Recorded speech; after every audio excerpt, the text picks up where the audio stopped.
안녕하세요. 구름이입니다. 구독과 좋아요 부탁드립니다. 바이에른 팀은 놀랍게도 프리미어리그 선두인 아스널을 상대로 8강 1차전에서 2대2 무승부를 거두었으며 언론들의 예상을 뒤엎었습니다. 중앙 수비에서는 에릭 다이어와 데리 흐트로 구성된 듀오가 우파메카노와 김민재를 대신해 출전했습니다. 아스널은 초반부터 열기를 높였습니다. 오른쪽 측면을 장악하고 웨데가르드가 사카에게 공을 넘겼습니다. 다이어는 사카의 정면에서 얼어붙었고 약간의 운이 좋았다면 데이비스가 지켜낼 수 있을 듯 보였지만 12분 만에 사카는 오른쪽 15m 지점에서 왼쪽 구석으로 슛을 성공시켰습니다. 바이에른은 실점 후 첫 번째 기회로 동점에 성공했습니다. 아스날은 모든 것을 통제하고 있었지만 가브리엘 마갈레스는 자신의 진영에서 수비 후 사네의 발에 나쁜 패스를 했습니다. 사네는 바로 중앙에서 고레츠카를 받고 고레츠카는 적절한 순간에 페널티 지역으로 패스했습니다.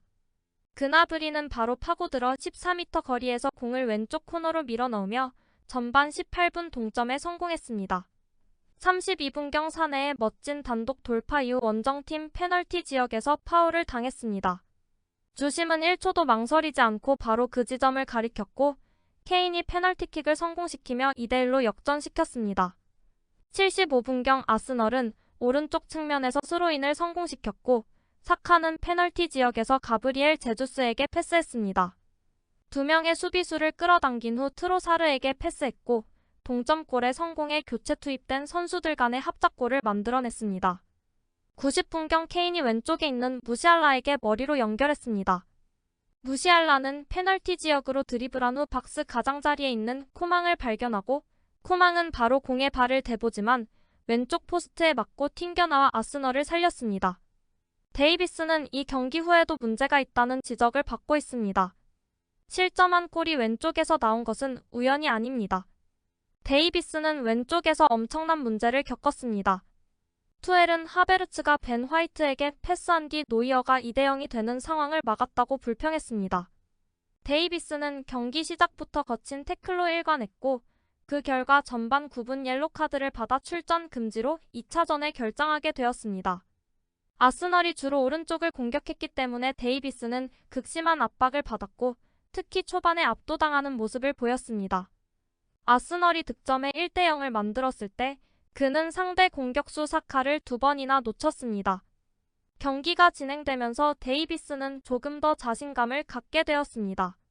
전 토트넘 선수에게 아스널의 팬들은 그가 공을 만질 때마다 야유를 보냈고 에릭 다이어, 넌 항상 형편없을 거야 라는 구호를 반복해서 외쳤습니다. 몇 번의 불필요한 패스 실수를 제외하면 그는 정말 형편없지 않았습니다. 그는 또한 좋은 롱볼을 구사했고 팀 동료와 마찬가지로 특히 볼에 대해 안정적이었습니다. 김민재와 우파메카노는 하이덴하임전 패배에서 선발 기회를 살리지 못했고 투엘 감독은 아스널전에서도 데리흐트와 다이어로 구성된 검증된 센터백 조합을 다시 한번 선택했습니다. 다시 한번 그들은 대체로 안정적이었습니다. 데리흐트는 몇 차례 좋은 클리어링을 선보였지만 2대2가 되기 전에는 다소 아쉬운 모습을 보였습니다. 평소처럼 데리흐트는 팀 동료인 다이어에게 빌드업 플레이를 맡겼습니다. 그나브리는 2011년부터 2016년까지 아스널에서 뛰었습니다. 아스널의 팬들은 이를 잊지 않고 경기 전 그에게 박수를 보냈습니다. 그나브리는 고마움을 담아 1대1을 만드는 골을 넣었고 아스널의 라이트백 벤 화이트가 넓게 움직일 때 그나브리는 5인 수비에서 레프트백을 맡았습니다.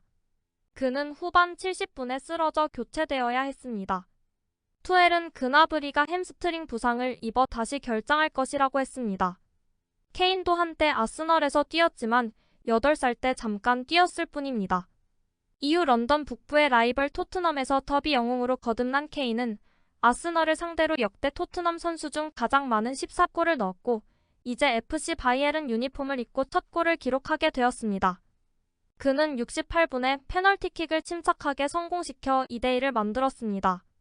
케인은 만족감과 함께 꿈을 밝혔고 투엘 감독은 게임을 잡지 못한 아쉬움을 드러냈습니다. 오랜 시간 토트넘에서 뛰면서 이번 경기는 제 커리어에서 중요한 경기였습니다. 페널티킥을 성공시키고 팀을 도울 수 있어서 기쁩니다. 오늘 밤 우리는 더 하나의 팀이 되어야 했습니다. 우리는 함께 뭉쳐야 했습니다. 챔피언스 리그 8강 원정 경기였기 때문에 완벽한 경기였을 거예요. 깊이 파고들어야 하고 열정과 단합된 모습을 보여줘야 하는데 우리가 그렇게 했습니다. 쉽지 않은 경기였어요. 아스널은 정말 좋은 팀입니다. 현재 프리미어리그 선두를 달리고 있기 때문에 때때로 깊이 파고들어야 했지만 좋은 결과이며 홈에서 차이를 만들 수 있기를 바랍니다. 이기지 못하면 결코 행복할 수 없지만 아스널은 홈에서 정말 강한 팀이라는 것을 보여줬기 때문에 우리는 이를 받아들이고 있습니다. 우리 팬들은 변화를 만들 수 있습니다. 우리는 작은 발걸음을 내디뎠고 다음 주에는 큰 경기가 있습니다. 영국인으로서 웸블리를 내셔널 스타디움으로 만드는 것은 큰 꿈입니다. 하지만 아직 갈 길이 멉니다. 오늘 우리가 이길 수 있었다고 생각합니다. 마지막에 킹슬리에게 기회가 있었는데 핸드볼로 확실한 페널티킥을 얻어낼 수 있었죠. 지난 하이텐하임전보다 더 나은 경기를 해야 한다는 걸 알았어요. 원정에서 무승부를 거뒀으니 상황은 분명합니다. 팬들의 응원과 오늘 같은 열정이 있어야 발전할 수 있습니다. 심판이 큰 실수를 저질렀습니다. 말도 안 되는 상황이었다는 걸 알아요. 공을 내려놓고 휘파람을 불자 수비수가 손으로 공을 잡았습니다. 게임의 일부입니다. 매우 높은 압박을 가하거나 더 깊게 압박하는 것인데 우리는 이를 잘 해냈습니다. 우리는 매우 위험한 스위칭을 올 시즌 내내 잘 해왔습니다. 아주 좋아요.